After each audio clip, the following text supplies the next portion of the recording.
আমি সারা বাংলায় শুধুমাত্র একটি কাজ করতে চাই, মুসলমানদের ঘুমন্ত ঈমানটাকে একটু জাগিয়ে তুলতে চাই।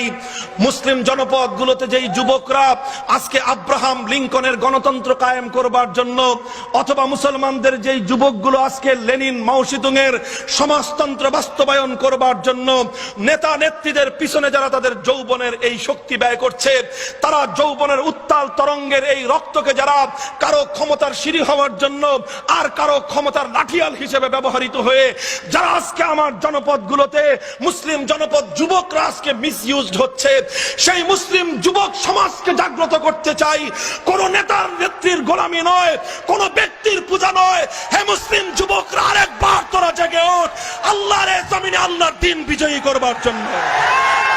ও মুসলমান, শুনে যাও মুসলমানদের বিজয়ের রহস্য কোথায়, কিভাবে দুনিয়ার দিকে দিকে মুসলমানদের বিজয়ের কেতন উড়িয়েছিল। মুসলমানরা বিলাসিতা করে মুসলমানরা দুনিয়া জয় করে নাই, মুসলমানরা ভোগবাদিতার মাধ্যমে দুনিয়া জয় করে নাই, জনগণের সম্পদ লুণ্ঠন করে দুনিয়া বিজয় করে নাই, মুসলমানরা রাষ্ট্রের সম্পদ দুর্নীতি করে দুনিয়া জয় করে নাই। দুনিয়ার মুসলিম শাসকরা জনগণের অধিকার পায়ের নিচে পিষ্ট করে দুনিয়া জয় করে নাই, বরং দুনিয়ার মুসলিম শাসকরা পৃথিবীর প্রতিটি প্রান্তে প্রান্তে মানুষের অধিকার তার ঘরে নিয়ে পৌঁছে দিয়েছিল। এমন একটা ষড়যন্ত্র যেন মুসলমানদের সন্তানরা রাতের শেষ প্রহরে ঘুম থেকে জেগে উঠতে ভুলে যায়।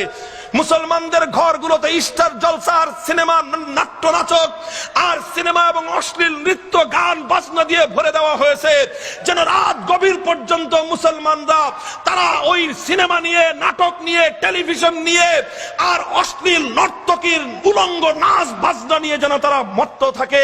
রাতের শেষ প্রহরে যেন মুসলমান নারী পুরুষ আর মুসলমানদের যুবকরা যেন আল্লাহর দরবারে তাহাজ্জুদের জায়নামাজে দাঁড়াতে না পারে, এটার জন্য তারা সুদূর প্রসারী পরিকল্পনা করে মুসলমানদের ঘরগুলোকে আজকে বিজাতীয় সংস্কৃতির আখড়ায় পরিণত করেছে। এখন মুসলমানদের মায়েরা রাত 2টা পর্যন্ত সিনেমা দেখে, মুসলমানদের বাপেরা রাত 1টা পর্যন্ত নাটক দেখে, মুসলমানদের যুবকরা রাত 3টা পর্যন্ত মদ খায় নর্তকীর পিছনে খরচ করে, মুসলমানদের শহরগুলোতে নর্তকীদেরকে নমিনেশন দিয়ে তাদেরকে জাতির নেতৃত্বের আসনে বসাবার পায় তারা করা হয়। ও মুসলমান, কোথায় আছো আজ?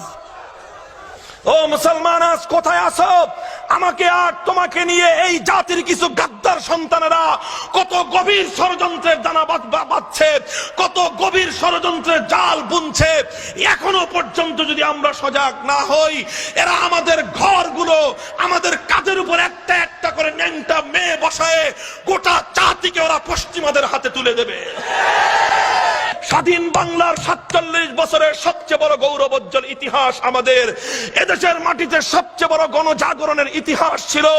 আল্লাহর পয়গম্বরের ইজ্জতের হেফাজতের জন্য নবীর পাগলপাড়া আশেকানে মুহাম্মদ, নবীজির আশেক উম্মতেরা নবীর ইজ্জতের হেফাজতের জন্য শাপলা চত্বরে বুকের রক্ত ঢেলে দিয়েছিল।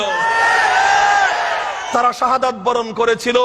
এটা এমন সত্য, 1971-এর মুক্তিযুদ্ধ যেমন সত্য। 1971-এ পাক বাহিনীর জুলুম নির্যাতন থেকে মাতৃভূমিকে রক্ষা করবার জন্য এদেশের মুক্তি সেনারা মাতৃভূমির প্রেমে জীবন দিয়েছিল। এটাকে অস্বীকার করলে যেমন মুক্তিযুদ্ধকে অস্বীকার করা হবে, শাপলা চত্বরে নবীর প্রেমে যারা জীবন দিয়েছিল সেই শাহাদাতকে অস্বীকার করলে এদেশে নবীর ইজ্জতের হেফাজতের সঙ্গে, নবী প্রেমের আন্দোলনের সঙ্গে বিশ্বাসঘাতকতা করা হবে। আমরা অনুরোধ করি, আমরা কোন হঠকারিতাকে যেমন বিশ্বাস করি না, আমরা মিথ্যাকেও বরদাস্ত করি না। সেদিন আমাদের চোখের সামনে আমাদের ভাইরা জীবন দিয়েছে।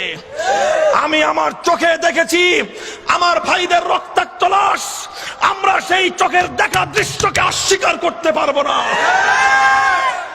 আপনারা ক্ষমা প্রার্থনা করতে পারেন, আপনারা শহীদদের পরিবারগুলোর সঙ্গে সমবেদনা প্রকাশ করতে পারেন, শহীদদের রেখে যাওয়া আপনজনদের কাছে আপনারা তাদের জীবন জীবিকা নির্বাহ করবার জন্য সাহায্যের হাত প্রসারিত করতে পারেন। আমরা স্বাগত জানাবো, কিন্তু শাহাদাতের ইতিহাসকে অস্বীকার করলে আবার নতুন রক্ত দেওয়ার জন্য প্রস্তুত থাকবো আমরা।